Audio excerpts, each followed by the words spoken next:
8:44 de la mañana, el Juzgado Segundo Penal del Circuito Especializado de la ciudad de Florencia, Caquetá, procede a declarar abierta esta diligencia de audiencia pública dentro de la carpeta que se distingue con el Código Único 18.001.600.088.00, que se adelanta en contra de los señores César, los delitos de tráfico, fabricación o porte de estupefaciente agravado, ocultamiento, alteración o destrucción de elemento material probatorio y prevaricato por omisión agravado. El objeto de esta audiencia es la continuación de la preparatoria que se inició en la audiencia pasada y corresponde en el día de hoy resolver las solicitudes probatorias. Verifiquemos la presencia de las partes en la audiencia, señor fiscal. Señor juez, buenos días. Digo, forma un cordial saludo para el señor abogado de la defensa,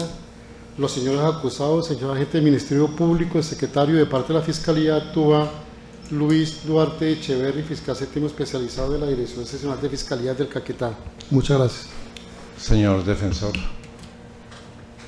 Buenos días, señoría. Usted, demás asistentes a la presente vista pública, se presenta usted, Daniel Giovanni Neira Ríos, identificado con la cédula 1105-670-628, documento expedido en el municipio del Espinal, Tolima, y la tarjeta provisional 256-969 del Honorable Consejo Superior de la Judicatura. A efectos de notificaciones, continúa siendo la carrera quinta número 699, Barrio Centro, instalaciones del Instituto Tectol en el municipio de Rovira, Tolima, y principalmente a través del correo electrónico daniel.neira.rios@gmail.com. Muchas gracias. Ministerio Público. Muy amable señor juez, un saludo muy especial para su señoría, para el secretario de audiencia, para el señor fiscal, el señor defensor, señores procesados y demás personas presentes en representación del Ministerio Público. Les habla Luis Rafael Amaya López, procurador 96 judicial 2 Penal. Muy amable señor juez. Los acusados. En la sesión del pasado 5 de diciembre de 2019, cuando se dio inicio a la audiencia preparatoria, el despacho, luego de que se plantearan las estipulaciones probatorias y escuchar las peticiones de cada una de las partes sobre sus solicitudes probatorias, le corrió traslado a cada una de ellas para que se manifestaran frente a las solicitudes de su contraparte, a lo cual cada una de ellas expuso sus argumentos. Y previo a resolver sobre esas solicitudes, conviene hacer algunas aclaraciones relacionadas con el desarrollo de la audiencia preparatoria. La Sala Penal de la Corte Suprema de Justicia, en decisión del 7 de marzo de 2018, dentro del radicado 51882, con ponencia de la doctora Patricia Salazar Cuella, a propósito de la argumentación de pertinencia, conducencia y utilidad, y refiriéndose a otra decisión de esa corporación, expresó que realmente advierte la Corte que exigir la explicación de conducencia y de utilidad para todos los medios de prueba solicitados por la parte puede dar lugar a discursos repetitivos e innecesarios, en el mejor de los casos orientados a demostrar que la prueba pertinente, por estar relacionada directa o indirectamente con los hechos que constituye el tema de prueba, es conducente, porque ninguna norma de ordenamiento jurídico prohíbe probar el hecho en cuestión con el medio elegido, ni existe alguna norma que obliga a probar ese mismo hecho con un medio de prueba determinado, y que es útil porque no puede catalogarse de superflua, repetitiva o injustamente dilatoria de la actuación. Basta con imaginar un caso donde las partes hayan solicitado un número elevado de pruebas para calcular el costo que este tipo de metodología tendría para la celeridad del proceso tan importante en orden a acceder a una justicia pronta y eficaz. A lo anterior se suma que en la práctica judicial las partes suelen confundir estas categorías jurídicas, generando discursos poco reflexivos sobre las mismas, al punto que la obligación de argumentar se suple con la simple enunciación de las palabras pertinencia, conducencia y utilidad. Así, la Sala considera razonable que la parte que solicita la prueba debe explicar su pertinencia y que la excepcional falta de conducencia debe ser alegada por quien considere que el medio probatorio elegido está prohibido en el ordenamiento jurídico o que existe una norma que obliga a probar ese hecho en particular con un determinado medio de prueba. De la misma manera debe procederse cuando se alegue que la prueba solicitada por la parte carece de utilidad.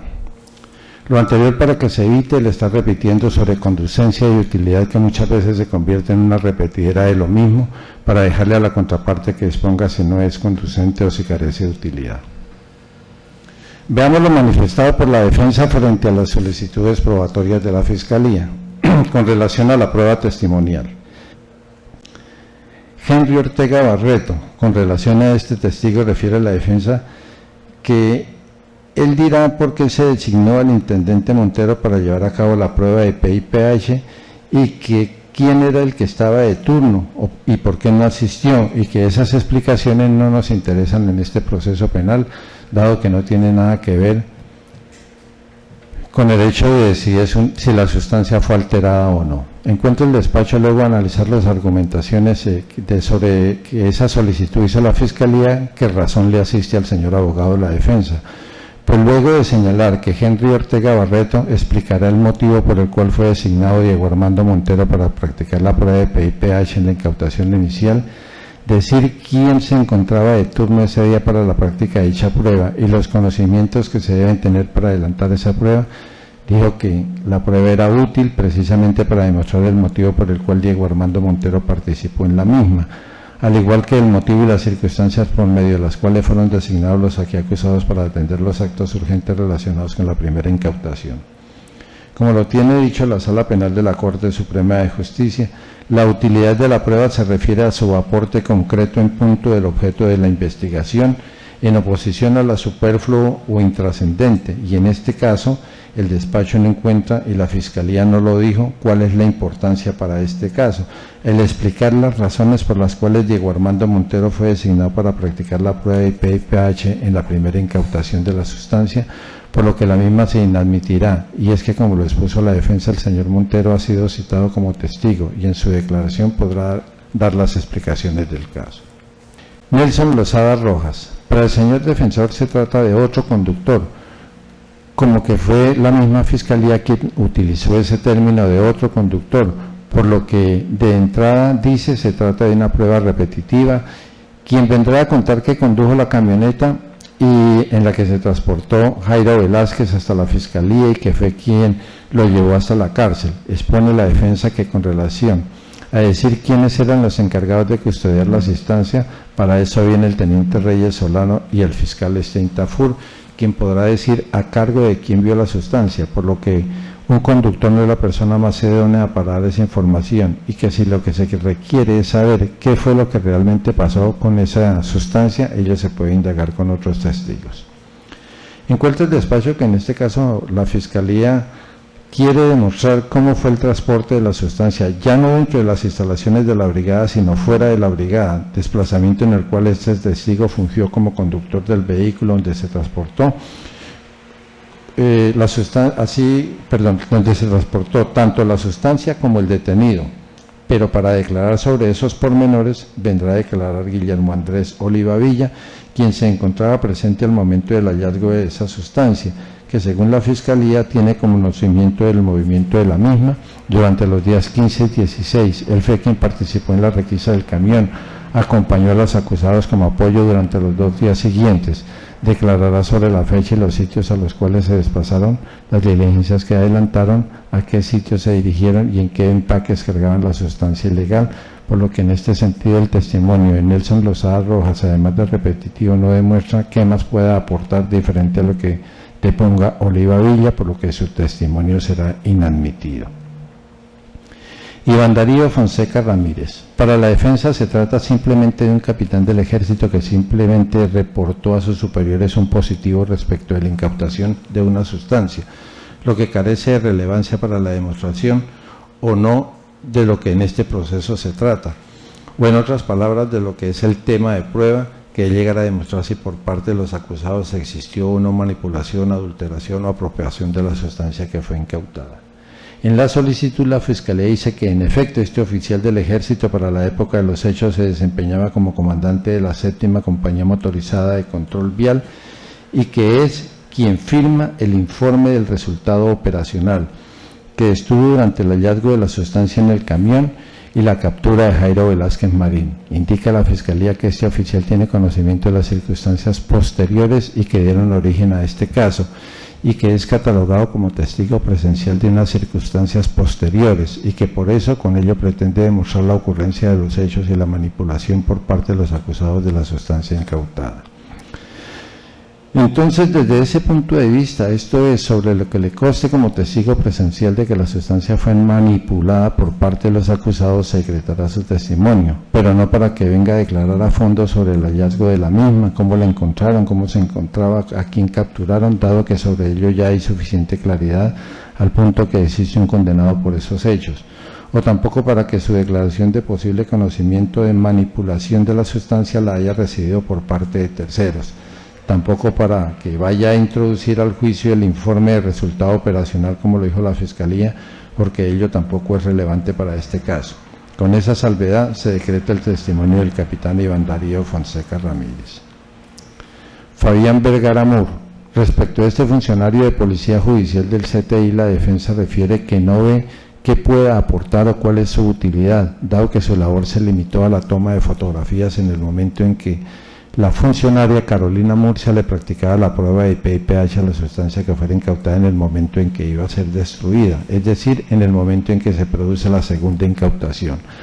Agrega que será la propia Carolina Murcia quien en su declaración exponga todos los aspectos de la diligencia que llevó a cabo y diga cómo o en qué circunstancias la recibió.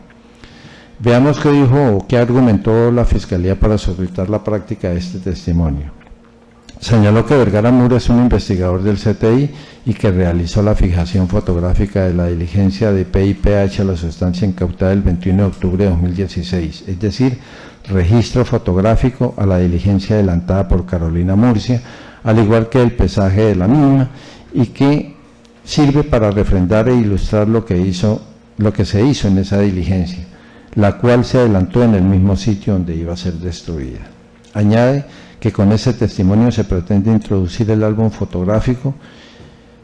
En cuanto a la utilidad, dijo que la misma radica en ilustrar mediante fotografías esa diligencia de pesaje y prueba de PIPH y demostrar la materialidad de la conducta punible. Razón le asiste a la defensa en cuanto tiene que ver con la inadmisión de este testimonio, pues tal como lo argumentó la Fiscalía, no encuentra este despacho cuál es la utilidad que este testimonio puede aportar al esclarecimiento de los hechos. Se dijo que la utilidad consistía en demostrar a través del registro fotográfico la materialidad de la conducta, pero es que ello se demostrará a través del testimonio de la funcionaria que practicó y llevó a cabo la prueba de pesaje y PIPH y el registro fotográfico. Lo único que serviría sería para demostrar que en efecto ella llevó a cabo esa prueba, pero es que eso no es lo que está solicitando la Fiscalía en este caso. Y por lo tanto, como esta funcionaria va a declarar en el juicio oral, no se ve la necesidad de allegar el registro fotográfico, por lo que se inadmitirá el testimonio de Fabián Vargas. Javier González Castro. Aduce el señor defensor que de acuerdo con el propio dicho de la Fiscalía, este funcionario no adelantó ni llevó a cabo ningún acto de investigación, y que su testimonio versará a decir cuál fue el resultado de la prueba de PIPH practicada por Carolina Murcia, pero que esa información la pueden dar los testigos de medicina legal o incluso la misma Carolina Murcia, por lo que solicita su inadmisión. La Fiscalía en su argumentación dijo que este testigo tiene conocimiento de las circunstancias de tiempo, modo y lugar de la incautación de la sustancia en las coordenadas que ya se han mencionado,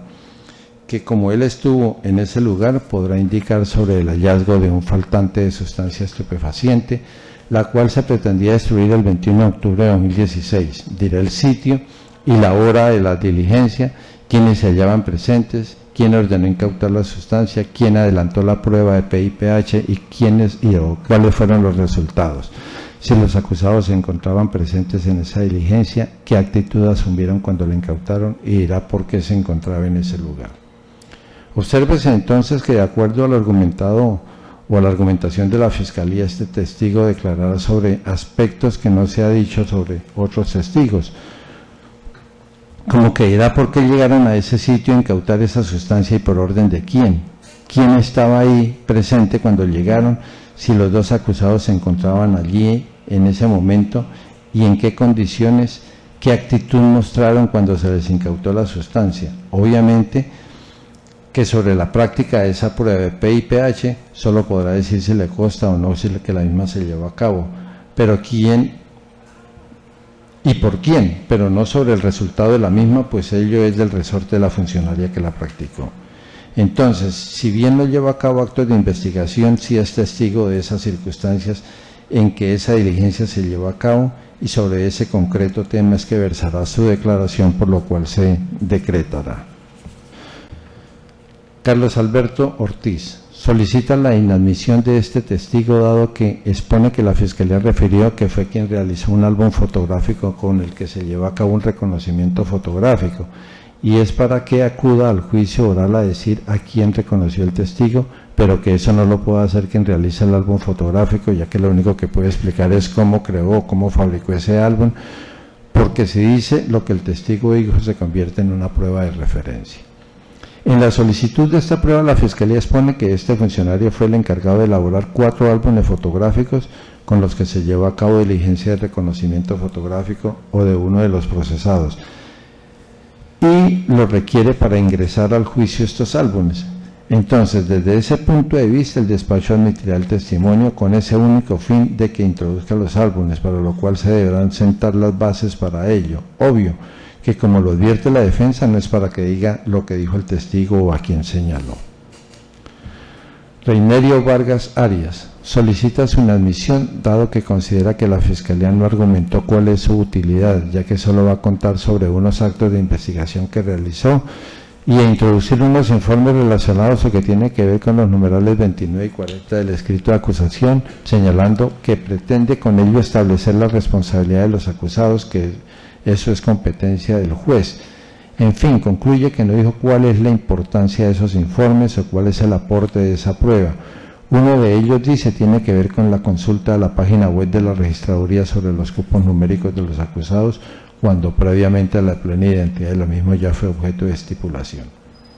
En su solicitud, la Fiscalía dijo que ese funcionario llevó a cabo reconocimiento fotográfico de los imputados, que practicó inspección a la Oficina de Prensa y Comunicación Estratégica de la 12ª Brigada y a la RIME el 25 de octubre de 2016, que llevó a cabo la extracción de la información de un celular, que llevó a cabo actos de investigación para la identificación de integrantes del GROIC asignados a la Brigada 12 y para establecer el disponible de la SIJIN para llevar a cabo la prueba de PIPH del 10 al 16 de octubre de 2016. Dijo que su declaración era pertinente por tener relación directa con los hechos y las circunstancias, y que además es quien suscribe los informes y actas que aparecen en los puntos 29 y 40 de la cápita de pruebas documentales del escrito de acusación. En este caso, encuentra el despacho que razón le asiste al señor defensor, pues aparte de enumerar una serie de actos investigativos llevados a cabo por este funcionario, la Fiscalía no dijo cuál era el aporte de los mismos, cuál era la pertinencia, qué pretende demostrar con ello, y esa es una labor que le corresponde cumplir a quien solicita la práctica de una prueba, ya que no se puede deducir por el juez, razón por la cual se le inadmitirá su práctica. Alexander Duque Ramos, finalmente, y con relación a la prueba testimonial solicitada por la Fiscalía, dijo de esta prueba que el fiscal señaló que esta persona fue encargada de realizar unas entrevistas y que como a eso se limitó su actuación, pues no puede venir el testigo a hablarnos de esas entrevistas, su contenido, porque no, eso lo convertiría en una prueba de referencia. Tampoco dijo a quién o a quiénes le recibió esas entrevistas. En efecto, el fiscal dijo que Alexander Duque Ramos, investigador del CTI, lleva a cabo unos actos de investigación y recibió unas entrevistas, y que en su testimonio podrá indicar en qué consistió o consistieron los actos que le fueron ordenados, qué entrevistas realizó y cuál fue el resultado final de cada una de sus actividades. Bajo esa argumentación, razón le asiste también a la defensa frente a este testigo, pues por ningún lado se demuestra la pertinencia ni la utilidad, ya que en concreto no se conoce qué actos fue los que llevó a cabo, cuál fue el resultado de los mismos y que pudieran servir para el esclarecimiento de los hechos, pues según el fiscal apenas vendrá a contar en el juicio qué fue lo que hizo, motivo por el cual también se inadmitirá la práctica de esa prueba. De las solicitudes probatorias de la defensa,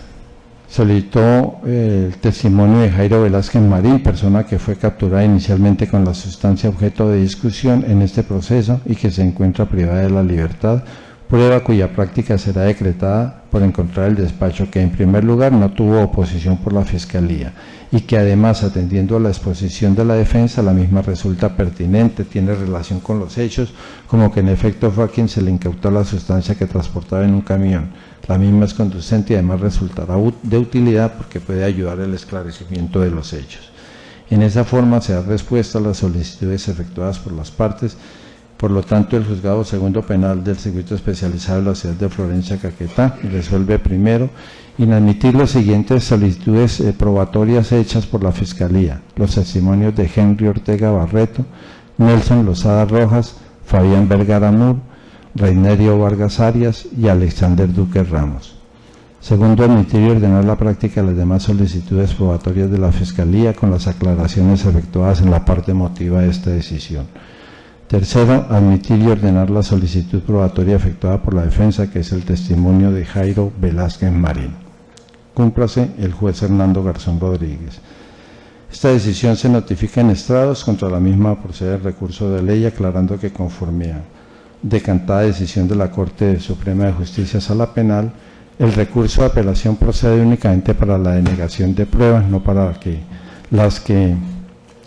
aquellas decisiones que las decretan, por lo que se le concede traslado a la Fiscalía, que es a quien se le ha negado la práctica de algunas solicitudes probatorias por si desean interponer recurso, y a la defensa del Ministerio Público por si desean interponer el recurso de reposición. Señor fiscal. Señor juez, la Fiscalía está de acuerdo con su decisión. No hay recurso. Señor defensor. Interpongo el recurso de reposición, señor juez. Ministerio Público. Sin recurso, señor juez, gracias. Tiene el uso de la palabra, doctor, para que sustente su recurso. Gracias, su señoría. El recurso de reposición va encaminado a buscar de su despacho cambiar la postura frente a dos testigos puntuales. Esto es al señor Javier González Castro y Carlos Alberto Ortiz. Frente al primero, ha mencionado el señor juez que decreta esa práctica probatoria de tipo testimonial porque esta persona dirá en juicio por qué él y sus compañeros llegaron a ese sitio y que nos expondrá por orden de quién hicieron presencia en aquel lugar, y que adicionalmente nos dirá, abro comillas, qué actitud mostraron cuando se les incautó la sustancia, cierro comillas. Y al respecto debo poner de presente, señor juez, que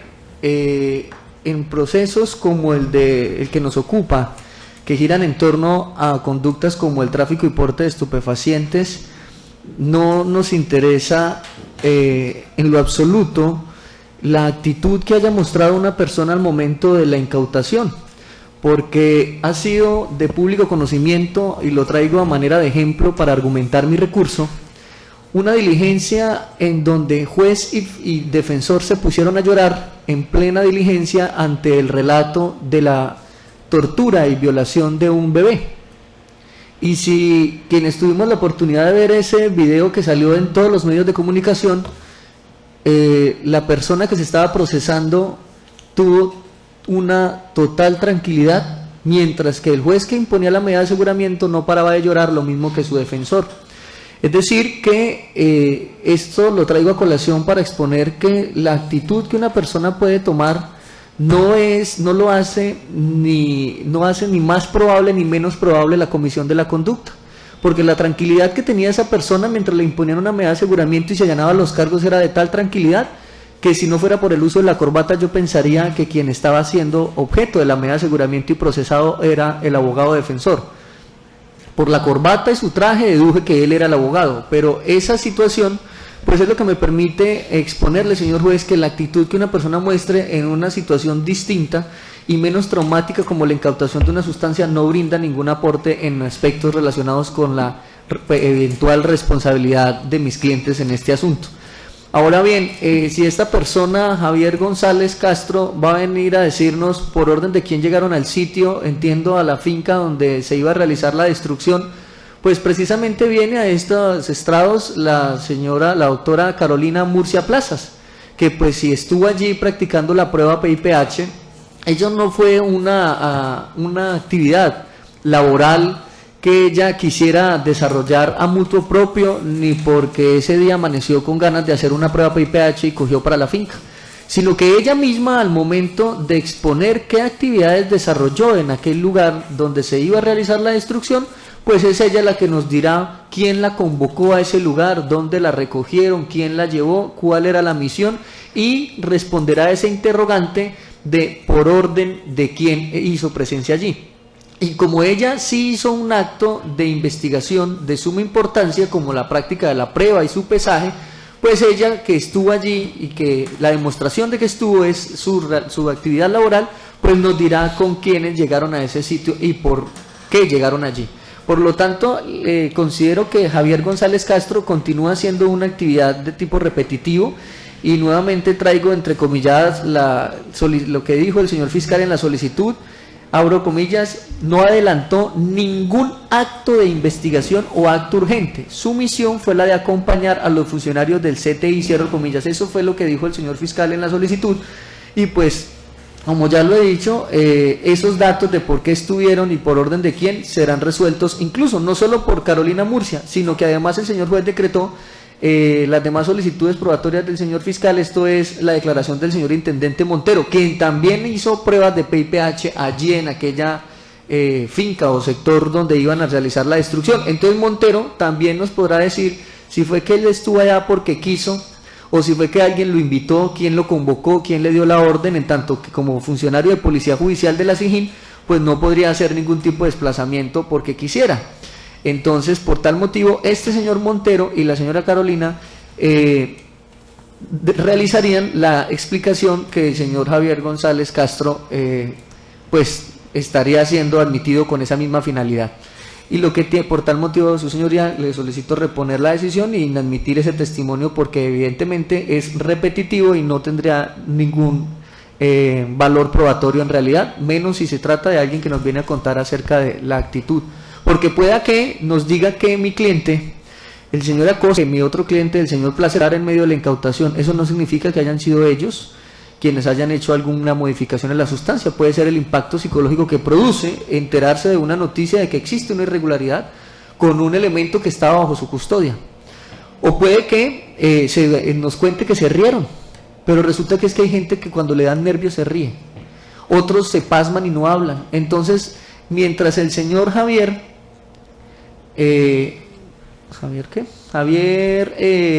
González Castro no tenga ni siquiera los más mínimos estudios, o al menos no se haya expuesto, que por ejemplo sea psicólogo o una persona que pueda realmente hablarnos de la conducta humana, ese decreto basado en que nos dirá cuál fue la actitud que mostraron, pues no tendría cabida en el juicio. La otra oposición es relacionada con la declaración del señor Carlos Alberto Ortiz, porque ha dicho su señoría que si bien condicionó su decreto a que solamente incorporará los álbumes, pero que no podrá decir que le señaló el testigo, pues eso hace que vayamos realmente a tener una dilación del juicio de manera innecesaria, porque la cara de mis clientes es muy reconocida al punto que ellos asisten a todas las diligencias. Entonces, el hecho de incorporar un álbum, pero en el que no haya ningún pronunciamiento sobre los señalamientos de los testigos, pues no genera ningún aporte. Es decir, que puede existir un álbum fotográfico que tenga evidentemente la cara del señor, otro álbum que tenga la cara del señor,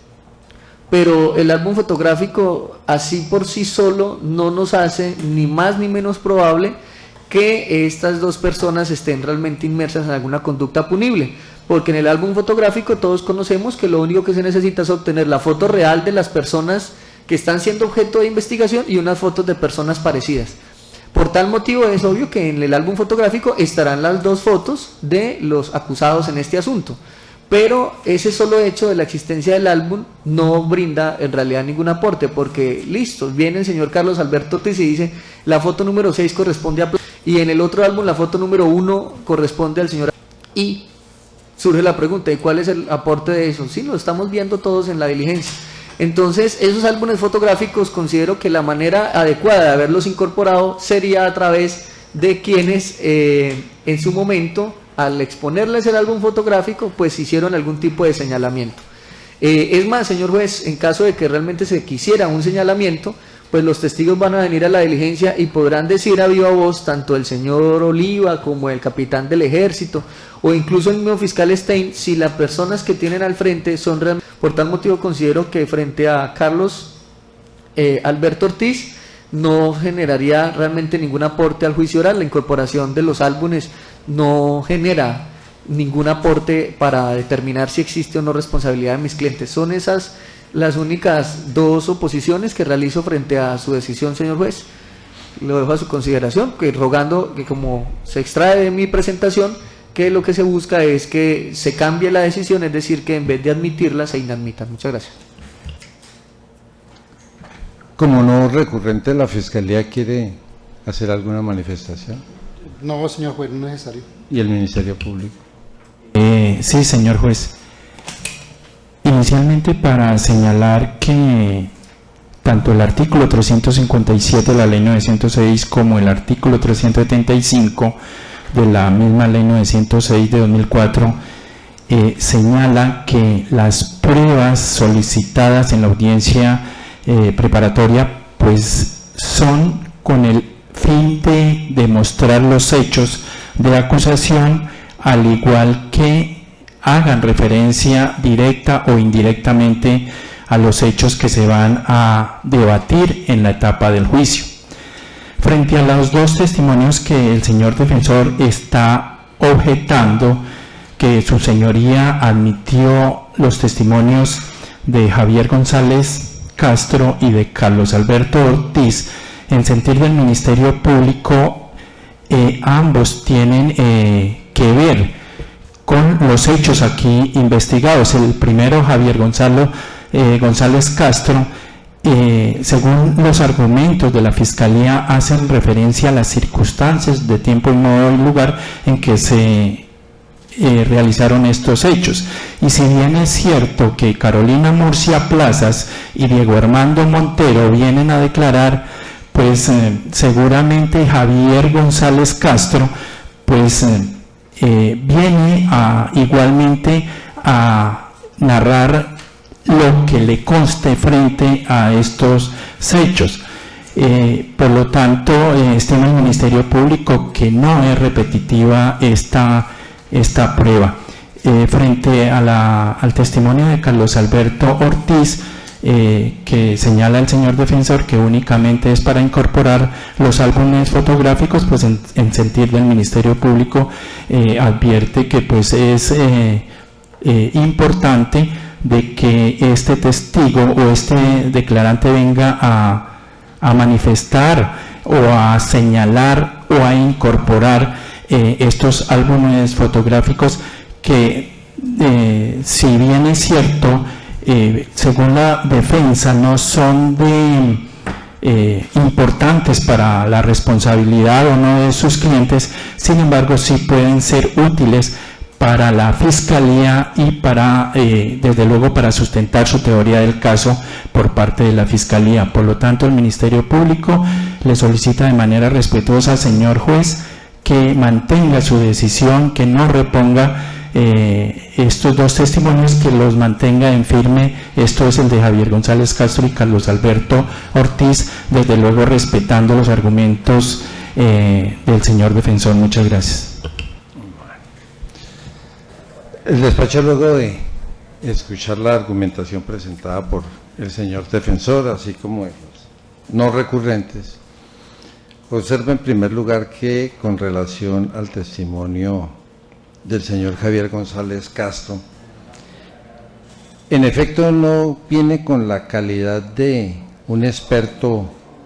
psicólogo en comportamientos humanos que nos diga sobre la actitud mostrada por los dos acusados en el momento en que les fue encontrada en ese sitio con la sustancia que se iba a destruir.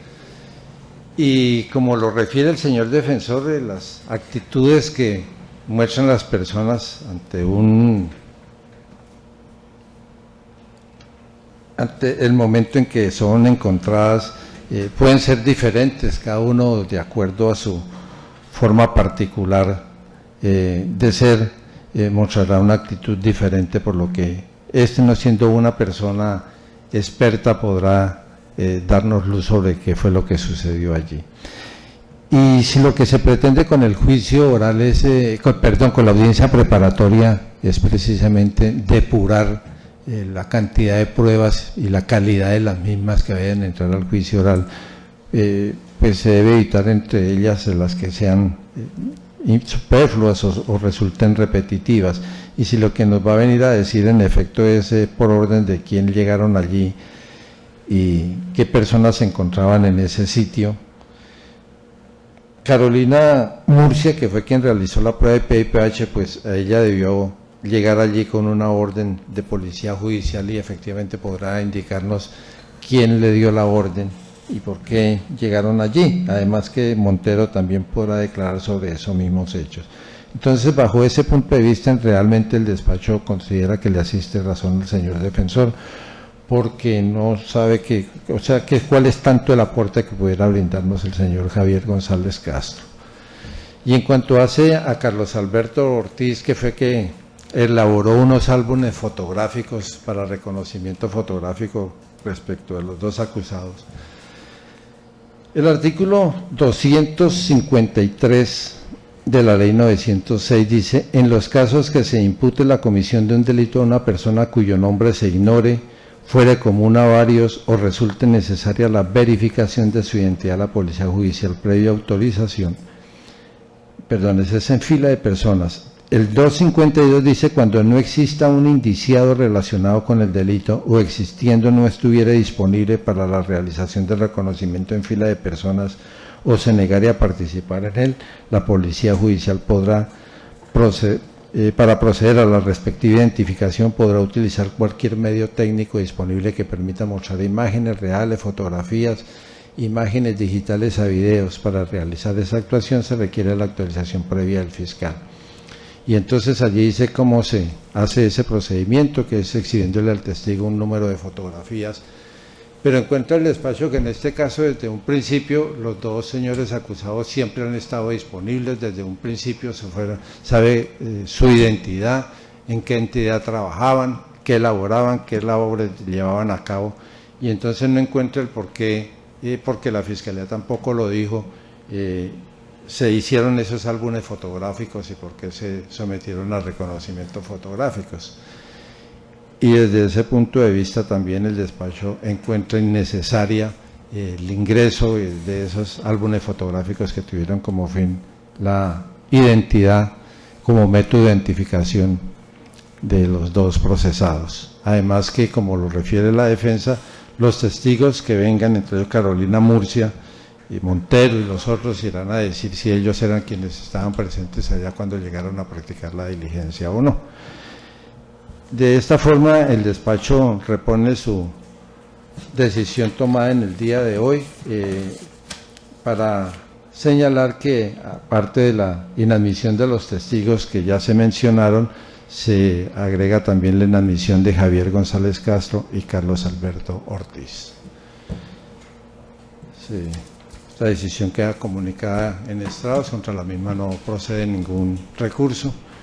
y se da por terminada esta decisión, siendo las 9:41 de hoy, 19 de febrero del año 2020.